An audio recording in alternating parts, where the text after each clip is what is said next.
একটি গ্রামে অর্জুন নামে এক ছেলে থাকত। অর্জুন পড়াশোনায় খুবই মেধাবী ছিল এবং সবাই তার বুদ্ধি ও তীক্ষ্ণ মস্তিষ্কের প্রশংসা করত। কিন্তু অর্জুনের একটি বড় দুর্বলতা ছিল, সে সময়ের সঠিক ব্যবহার করত না।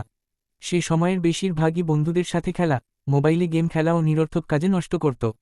তার বাবা মা বহুবার তাকে সময়ের মূল্য বোঝানোর চেষ্টা করলেও অর্জুন সেটা বুঝত না। সে ভাবত, আমার তো অনেক সময় আছে, পরে সব করব, এখন একটু মজা করি।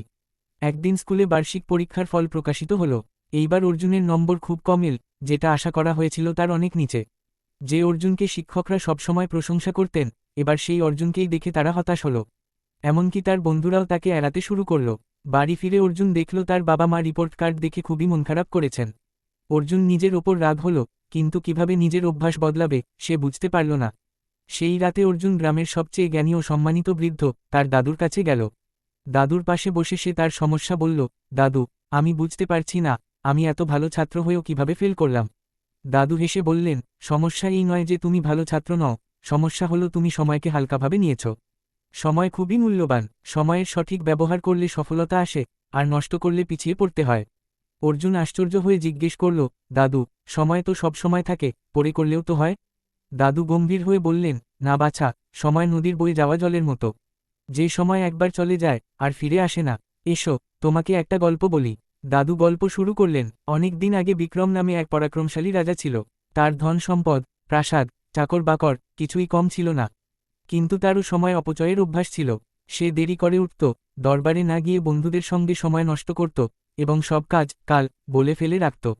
একদিন এক সাধু রাজদরবারে এসে বললেন, রাজা মহাশয়, আপনার কাছে সবকিছু আছে, কিন্তু আপনি সবচেয়ে মূল্যবান জিনিস, সময়, অপচয় করছেন। যদি সময়কে ঠিকভাবে ব্যবহার না করেন, একদিন আপনাকে অনুতপ্ত হতে হবে। রাজা হাসতেই থাকলেন, আমার অনেক সময় আছে। সাধু সতর্ক করলেন, সময়কে হালকা করে দেখবেন না, এটি বড় বড় রাজাদেরও ধ্বংস করে দিতে পারে। বছর কেটে গেল, রাজা বুড়ো হয়ে গেলেন, তার স্বাস্থ্য খারাপ হল, সৈন্যদল যুদ্ধ হারতে লাগল এবং প্রজারা আস্থা হারাল। তখন রাজা বুঝলেন তিনি জীবনের সবচেয়ে মূল্যবান সম্পদ, সময়, নষ্ট করেছেন। তিনি সেই সাধুকে খুঁজতে বেরোলেন, কিন্তু তাকে কোথাও পাওয়া গেল না। এখন রাজার গভীর অনুশোচনা হল, কিন্তু তখন অনেক দেরি হয়ে গেছে। এই গল্প শুনে অর্জুন গভীর চিন্তায় পড়ে গেল। জীবনে প্রথমবার সে বুঝল কত মূল্যবান সময় সে নষ্ট করেছে। সে দাদুকে জিজ্ঞেস করল, দাদু, আমি কি এখনও নিজেকে বদলাতে পারি? দাদু হাসলেন, অবশ্যই পারবে বাছা। সময়ের চাকা কখনো থেমে থাকে না। আজ থেকে যদি তুমি সময়ের সঠিক ব্যবহার শুরু করো, তোমাকে সফল হতে কেউ আটকাতে পারবে না। কিন্তু মনে রেখো, যে কাজ আজ করা যায়, তা কাল পর্যন্ত ফেলে রেখো না। সেই দিনের পর অর্জুন সংকল্প করল, সে সময়ের সঠিক ব্যবহার করবে। সে একটি রুটিন বানালো, প্রতিটি কাজের সময় নির্ধারণ করল। সে ভোরে উঠতে লাগল, পড়াশোনায় মন দিল এবং অপ্রয়োজনীয় কাজ থেকে দূরে থাকল। ধীরে ধীরে তার কঠোর পরিশ্রমের ফল পাওয়া গেল। পরের পরীক্ষায় সে শ্রেণীতে প্রথম হল।